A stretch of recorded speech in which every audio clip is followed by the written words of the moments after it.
Të dashur teleshikues, ju përshëndes, po fillojmë lajmet në televizionin 4+. Sot është dita e dytë e panajirit ditët e bujqësisë 2026 që po zhvillohet në Lushnjë. Ministri Financave Pitrit Malaj vizitoi panajirin ku takoi fermer, biznese përfaqësues kompanish shqiptare të huaja. Ai e vlerësoi panajirin si një platformë të rëndësishme bashkëpunimi për zhvillimin e bujqësisë dhe blegtorisë në vend. Ministri Financave Pitrit Malaj vizitoi sot panajirin ditët e bujqësisë 2026, një nga aktivitetet më të rëndësishme që mbledh së bashku fermerë sipërmarrës dhe kompani nga sektori bujqësisë dhe blegtorisë. I shoqëruar nga deputetët e Partisë Socialiste për Lushnjën, Elton Korreshi, Kiduina Zaka dhe Asfloral Haxhiu, ministri u ndal në disa prej stendave të panajirit, ku pati mundësi të bisedojë nga afër me qytetarë, fermerë dhe përfaqësues të bizneseve vendase dhe të huaja. Ata ndanë me të eksperiencat e tyre, sfidat që hasin në përditshmëri, por edhe pritshmëritë për mbështetje dhe zhvillim të mëtejshëm të sektorit.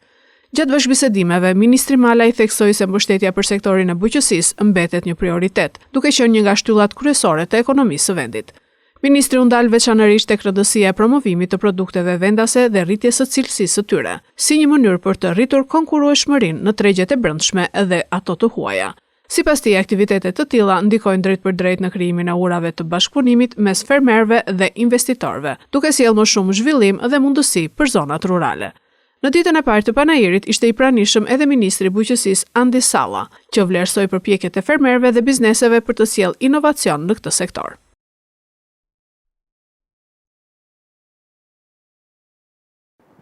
Banorët e fshatit Drizar në Mallakastër janë në hall pasi rruga e varrezave është e pakalueshme prej një gjysmë shekulli. Banorët tregojnë vështirësitë për të përcjellë në banesën e fundit të afërmit të tyre. Rreth 75 familje të fshatit Drizar në bashkinë Mallakastër për më shumë se gjysmë shekulli përballen me problematikën madhore të rrugës së varrezave. Rruga prej 1 kilometër e gjysmë është e pakalueshme dhe e amortizuar pothuajse në gjithë gjatësinë e saj. Banorët tregojnë se vështirësia nuk është vetëm për të përcjellë në krah në banesën e fundit të afërmit të tyre, por edhe për të marrë pjesë në rritet mërtore e përkujtimore, pasi automjetet nuk e përshkojnë këtë rrugë plot gropa dhe gur. Nuk ka më keq. E marrëm njerin që vdes e çojmë në krah. Sot është shumë keq që ne sot të çojmë njerin në krah. Është fatkeqësi për këtë fshat ku vjen fondet. Sepse në Çorrush janë bërë të tëra rrugat e varrezave, në Drizar s'ndjet njeri. Ne duam fondin ku vete. Në qoftë se s'ka çelu qeveria fond, na kërkojnë ndihmë se unë kam çuar shpirtin atje. Do investoj unë. U rregullisëm e shpum në përshit. Shkruaj po deshe 17 marsin që është të mbahet mend ç'është bërë. Ran burra të rrugës. Edhe s'ndihet kush. Duhet me çdo kusht ndërhyrje nga shteti ose nga bashkia. Dhe duhet bërë dhe kanalizimet, se nuk kalot rruga kur bie shi. E pavarësisht se u është premtuar në mënyrë të vazhdueshme ndërhyrje nga drejtuesit vendor, deri tani asnjë investim konkret nuk është realizuar. Na është premtuar shumë herë dhe deri tash nuk është bërë asgjë. Për 5 makina çakull diskutohet. Çakull ka plot këtu në fshat, që po marrin, edhe hidhet ajo dhe nuk ka si problem. Zgjidhen dy gjëra, edhe teqeja dhe varrezat, njëkohësisht. Jeni ankor? Jemi ankor. Na kanë premtuar. Deri tash nuk është bërë asgjë. Prej sa vitesh është në këtë gjendje? Që ka 30 vjet. Se kemi pas një rrugë diku, kur u da toka, u zukja rruga këtu e ngeli andeja. Ashtu vazhdon akoma. Kemi problem në silagje. I thonë të tëra gjëra, do i bëjmë sot, do i bëjmë nesër, do i bëjmë sot, gjallë në botë. Sa vinë, marrën ato vota e me nuk shkelen. Shiko, e shtup që e themi këte, se jemi detyruar. Duhet ja japin, aman më bëj dhe punë. Përballë kësaj situate, banorët një zëri kërkojnë ndërhyrje urgjente për t'i dhënë fund kësaj problematike shumë vjeçare. Ndërkohë i pyetur për këtë situatë, kryebashkiaku Qerim Ismailaj ka pohuar se ky segment rrugor është planifikuar me prioritet në projekt buxhetin e vitit të ardhshëm. Të dhënat e Instat tregojnë një rënje të lehtë të aksidenteve rrugore në tremujorin e parë 2026, por shqetësuese mbeten shkaqet nga drejtuesit e mjeteve. Instituti i Statistikave Kombëtare ka publikuar të dhënat e fundit mbi aksidentet rrugore në vend, duke evidentuar një rënje të lehtë të tyre gjatë tremujorit të parë të vitit 2026. Sipas Instat, vetëm gjatë muajit mars janë regjistruar 89 aksidente rrugore me 117 persona të aksidentuar, mes tyre të vrarë dhe të plagosur. Në krahasim me të njëjtën periudhë të një viti më parë, aksidentet në periudhën janar-mars kanë shënuar një ulje prej 6.3%, një tregues pozitiv, por ende larg niveleve të dëshiruara për sigurinë rrugore. Të dhënat tregojnë se faktori kryesor mbetet sjellja e drejtuesve të mjeteve. Rreth 86.5% e aksidenteve gjatë marsit kanë ardhur si pasojë e gabimeve njerëzore në drejtim. Më të përfshirët në aksidente rezultojnë të jenë drejtuesit e grup moshës 25 deri në 34 vjeç, të cilët zënë 32.6% të totalit të rasteve.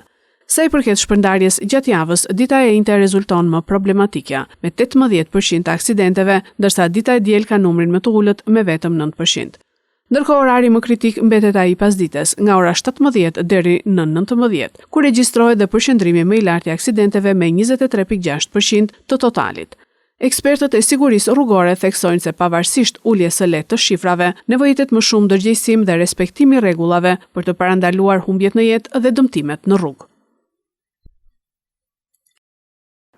Policia e Divjakës dhe e Fierit ka arrestuar dhe proceduar disa shtetas për vepra të ndryshme penale. Drejtoria vendore e policisë Fier gjatë 24 orëve të fundit ka arrestuar dhe proceduar disa shtetas për vepra të ndryshme penale. Sipas njoftimit zyrtar, specialistët e sektorit të qarkullimit rrugor arrestuan shtetasit HR, 41 vjeç, banues në fshatin Zharnec, Divjak. Pasi duke drejtuar automjetin pa leje drejtimi dhe në gjendje të dehur, dyshohet se ka humbur kontrollin dhe për pasojë automjeti është përplasur me një mur. Nga aksidenti janë shkaktuar vetëm dëme materiale dhe VG 60 vjeç, banues në Fier, pasi u kap duke drejtuar automjetin po në gjendje të dehur. Gjithashtu këta specialist referuan materialet në prokurori, ku nisi procedimi penal për shtetasit ZM, 71 vjeç, banues në fshatin Zharnec, Divjak, pasi dyshohet se ka aksidentuar me automjetin që drejtonte shtetasen XG, këmbësore, e cila po merr ndihmë mjekësore në spital dhe është jashtë rrezikut për jetën. BH 20 vjeç, banues në Ballsh, pasi drejtonte automjetin pa leje drejtimi.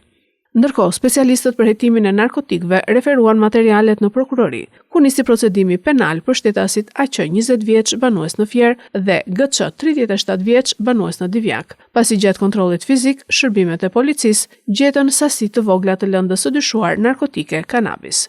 Kurse specialistët për hetimin e krimeve të komisariatit të policisë Divjak referuan materialet në prokurori, ku nisi procedimi penal për shtetasin SHP, 57 vjeç, banues në fshatin Çerme sipër me Divjak, pasi dyshohet se ka dëmtuar të mbjellat në tokën e një shtetasi. Materialet procedurale ju referuan prokurorisë së Fierit për veprime të mëtejshme. Kosova shkon drejt zgjedhjeve të katërta brenda 15 muajve. Dështoi përsëri zgjedhja e presidentit.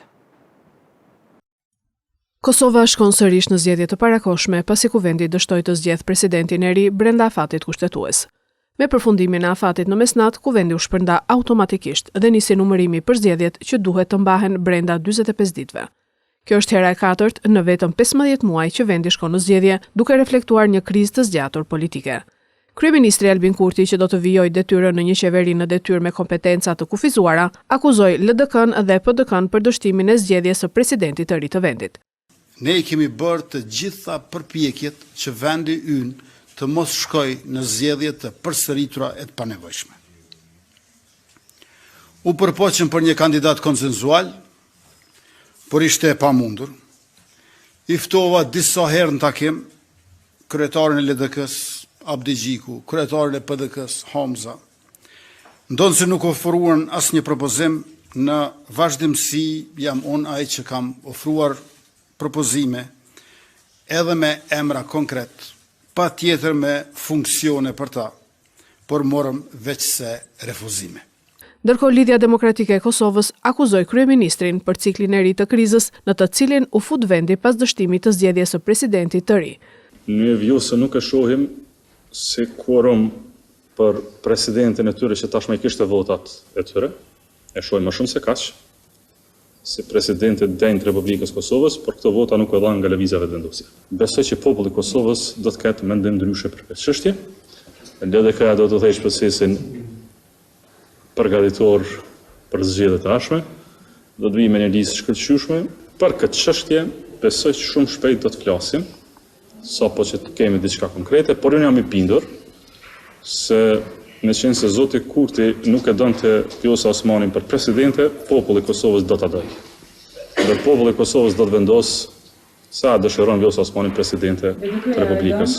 Nga ana tjetër, ish presidentja Vjosa Osmani u bëri thirrje qytetarëve për unitet dhe kundër gjuhës së përçarjes. Mbrëm ka qenë një natë e rëndë për Kosovën, por ky popull ka ditur të ngritet edhe nga momente shumë më të rënda. Prandaj ka ardhur momenti që t'japim dashni dhe vetëm dashni për vendin tonë. Mjaft më me propagandë, mjaft më me urrejtje, mjaft më me përçarje, mjaft më me ndjellje të frikës, mjaft më. Ndërsa palët shkëmbejnë akuza për përgjegjësinë e krizës, qytetarët e Kosovës pritet i drejtohen sërish kutive të votimit në një situatë politike që mbetet e paqëndrueshme. Një zbulim i jashtëzakonshëm vjen nga Kazakistani. Inteligjenca artificiale përdoret tashmë në trajtimin e goditjeve në tru, duke ulur vdekshmërinë me 40%. Një zhvillim i rëndësishëm në fushën e mjekësisë po vjen nga Kazakistani, ku përdorimi i inteligjencës artificiale po transformon ndjeshëm trajtimin e pacientëve me goditje në tru. Platforma inovative Cerebra AI ka arritur të ulë vdekshmërinë nga goditjet në tru me rreth 40%, fal analizës së shpejtë dhe të saktë të skanimeve CT.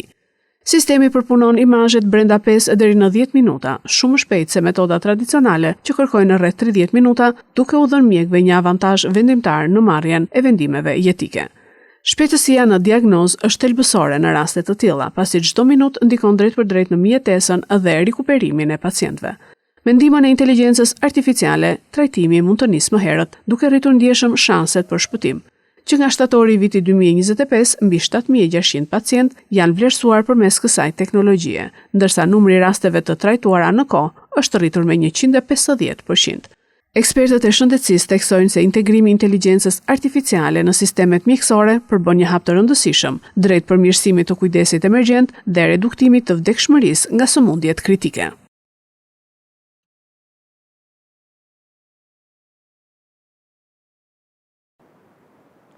Paris Saint-Germain fiton ndeshjen ndaj Bayernit mes një spektakli të rrallë në Paris.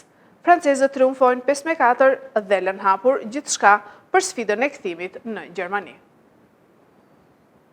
Lua në Parc des Princes, ku Paris Saint-Germain dhe Bayern Munich dhuruan një spektakël të rrallë me plot 9 gola.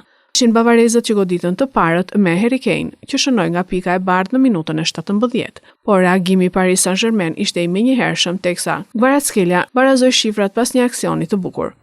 Parizjenët përmbysën rezultatin në minutën e 33 me Neves, që realizoi me kokë pas një goditjeje nga këndi. Bayern nuk u dorëzua dhe riktheu bara Luis Diaz ngushtoi diferencën në 5-4, duke rikthyer emocionet deri në sekondat e fundit që kishte gjithçka: gola, ritëm, emocione dhe dramë deri në fund. Kualifikimi për në final. Këto është një lajmet tona për sot. Lajmet i gjeni dhe në internet në website-in 4plusmedia.tv. Bashkë mirupafshim.